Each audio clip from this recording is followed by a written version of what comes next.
ना हम मिटे हैं ना हमें तुम मिटा पाओगे, शेर कभी गीदड़ों से डरा नहीं करते। दोस्तों, खबर है कि कुछ देर पहले असदुद्दीन ओवैसी पर गोलियों से हमला हुआ है। ओवैसी इस बार यूपी चुनाव में पूरा दमखम लगाए हुए हैं। इसी वजह से सो कॉल्ड सेकुलर पार्टियां डरी हुई हैं कि कहीं मुसलमान यूपी में ओवैसी का साथ ना दे दे। ओवैसी नोएडा से अपने प्रत्याशी के समर्थन में चुनाव प्रचार करने जा रहे थे। जैसे ही ओवैसी हिजारसी टोल गेट पर पहुंचे, तभी कुछ गुंडों ने उनकी गाड़ी पर ताबड़तोड़ गोलियां बरसा दी। फायरिंग करने के बाद गुंडे वहां से भाग निकले। मुसलमानों से नफरत करने वाले ही इस घटना में शामिल हो सकते हैं। हापुड़ पुलिस ने नोएडा के बादलपुर के सचिन को पकड़ा है, जबकि उसका साथी शुभम फरार है। जांच में पता चला है कि ये दोनों मुसलमानों से नफरत करते हैं और ओवैसी के बयानों से इनको दिक्कत थी। हमले के बाद सुनिए ओवैसी ने क्या कहा। हमने मीडिया से आपके जिम्मेदार थे बात की और फिर वहाँ से हम किठौर गए। किठौर से हम मेरे ख्याल से हमने 3 बजे से 3:45-3:50 तक हमने वहाँ पर पैदल दौरा किया।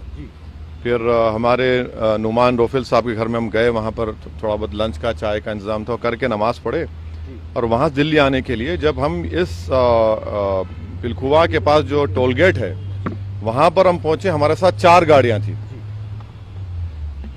हमारी गाड़ी के सामने हाजी साहब की टाटा सफारी थी जो पीछे आपके, और हमारी गाड़ी के पीछे और 2 फॉर्च्यूनर थे। तो जैसा हम टोल गेट के करीब गाड़ी स्लो हो जाती है, बैरिकेड होता है, तो एक बड़ी धाम से आवाज आई। तो हम बोले क्या हुआ? फिर दूसरी आवाज आई। तो हमारे साथ जो गाड़ी में हमारे दोस्त गाड़ी चला रहे थे यामीन खान, बोले भाई हमला हो रहा। तो हमारी गाड़ी से उन्होंने बड़ी क्विक थिंकिंग से इस गाड़ी को पुश किया, ये सफारी को, और वहां से निकले। फिर और एक आवाज आई, जब हम निकल रहे थे एक और आवाज आई। तो मेरे ख्याल से 3 से 4 राउंड की फायरिंग हुई। हमारी गाड़ी के लेफ्ट साइड के ऊपर 2 होल्स के निशान है, एक गोली शायद, और एक निशान है लेफ्ट साइड मडगार्ड के ऊपर। हम जब गाड़ी से आगे बढ़े तो क्योंकि हमारी गाड़ी को हमने पुश किया, मारा, राइट साइड का टायर पंक्चर हो गया। फिर वहाँ एक फ्लाईओवर है, वहाँ पर गाड़ी रोककर हम इस गाड़ी में बैठ गए और दिल्ली को आगे, क्योंकि हमको लगा कि रेकी कर रहे थे, फॉलो कर रहे थे हमको। हमारे जब ये हमला हो रहा था, हमारे पीछे जो फॉर्च्यूनर थी जिसमें हमारे एक्स मेयर माजिद थे, उसके ड्राइवर ने एक शूटर पर गाड़ी चढ़ा दी एक पर। जो रेड हुडी पहना था, 2 लोग थे, रेड हुडी पहना था, एक व्हाइट जैकेट। तो जो रेड हुडी पहना हुआ था उसके ऊपर गाड़ी चलाई, उसके पैर पर चलाई, वो गिरा। तो जो व्हाइट जैकेट पहना था वो उल्टा उन 2 फॉर्च्यूनर पे गोली चलाया।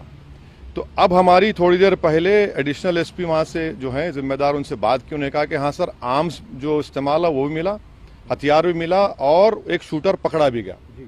तो हमारी इलेक्शन कमीशन ऑफ इंडिया से ये गुजारिश है कि इसकी इंडिपेंडेंट जांच करवाई जाए, और ये कौन है लोग, किसका दिमाग है इसके पीछे, और आखिर क्यों ये हमला हुआ, किसने ये कॉन्स्पिरेसी की, ये जानना बेहद ज़रूरी है। सुनिए, और हम स्टेट गवर्नमेंट और मोदी गवर्नमेंट दोनों से ये कह रहे हैं कि ये इनकी जिम्मेदारी है कि वो इंडिपेंडेंट जांच करवाएं, और इसके पीछे दिमाग किसका है। आखिर ऐसे कैसे हो सकता है कि टोल गेट के ऊपर ये लोग 4-4 राउंड फायरिंग एक सिटिंग एमपी के ऊपर करते हैं। हम तो अल्हम्दुलिल्लाह कुछ नहीं हुआ, हमको खैरियत से हैं, मगर अल्लाह बचाना जब चाहता है तो कोई कुछ नहीं कर सकता। मगर आज ये हुआ है। अभी देखिए, हम तो क्या उम्मीद करते हैं कि आपको क्या लगता है कौन हो सकते हैं आखिर? नहीं, मुझे देखिए हमको कई बार लोग धमकी देते हैं, कई बार बहुत सी बातें करते हैं। प्रयागराज में जो धर्म संसद हुआ वहाँ पर भी हम पर काफ़ी गालियाँ दी गई, और फिर हमारे घर पर अभी हम कई मरतबा हमला हुआ। तो अब ये सरकार का काम है कि इंडिपेंडेंट जांच करवाएं और इसका सही तरीके इनको पकड़ा जाए। पार्लियामेंट अभी चल रहा है, पार्लियामेंट में भी ये क्वेश्चन उठाना चाहेंगे आप, बात करना चाहेंगे? जरूर, पार्लियामेंट है, स्पीकर साहब से मिलेंगे, स्पीकर साहब से बात करेंगे। हम इलेक्शन कमीशन को भी लेटर लिख रहे हैं, और सरकार जो स्टेट गवर्नमेंट और सेंट्रल गवर्नमेंट से भी करेंगे। मगर अल्हम्दुलिल्लाह अल्लाह करम है, खैरियत से।